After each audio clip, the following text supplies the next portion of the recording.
Shalom teman-teman, banyak banget yang tanya, kakak itu kan Kristen, kenapa kakak itu pakai hijab sih? Bukannya hijab itu hanya milik orang Islam ya? Sejak kapan? Sejak kapan pakaian itu milik suatu agama tertentu? Teman-teman, sebelum Islam ada, Yahudi juga pakai hijab, Kekristenan juga pakai hijab.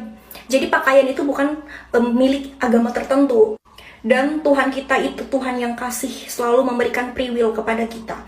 Nggak lihat dari pakaian kita ya teman-teman, tapi Tuhan melihat iman kita, iman kepada Yesus Kristus.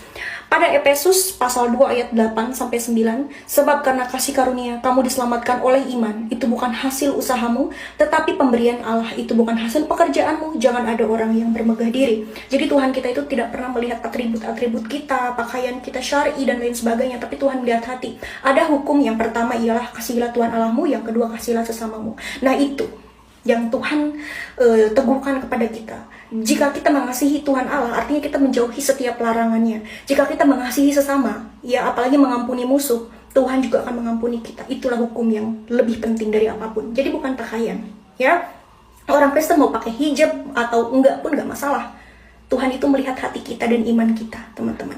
Di dalam kekristenan bukan pakaian yang menyelamatkan kita, tetapi iman kepada Yesus Kristus. Berikanlah dirimu dibaptis di dalam nama Bapa, Anak, dan Roh Kudus, dan kamu akan mendapatkan keselamatan kekal, ialah bersama-sama dengan Kristus.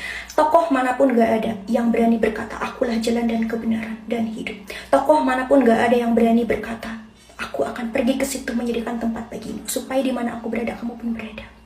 Berikanlah dirimu dibaptis, ya, karena kita harus lahir baru oleh air dan roh. Itulah iman. Jadi bukan pakaian lagi, teman-teman. Dimanapun agama apapun boleh kok pakai hijab kok. Larang, emang dilarang ya? Kan gak ada. Jadi kalian jangan kaget ya sayangku, jangan kaget. Di sini aku memberitahukan kepada kalian yang masih awam, yang tidak tahu. Ya, salam toleransi.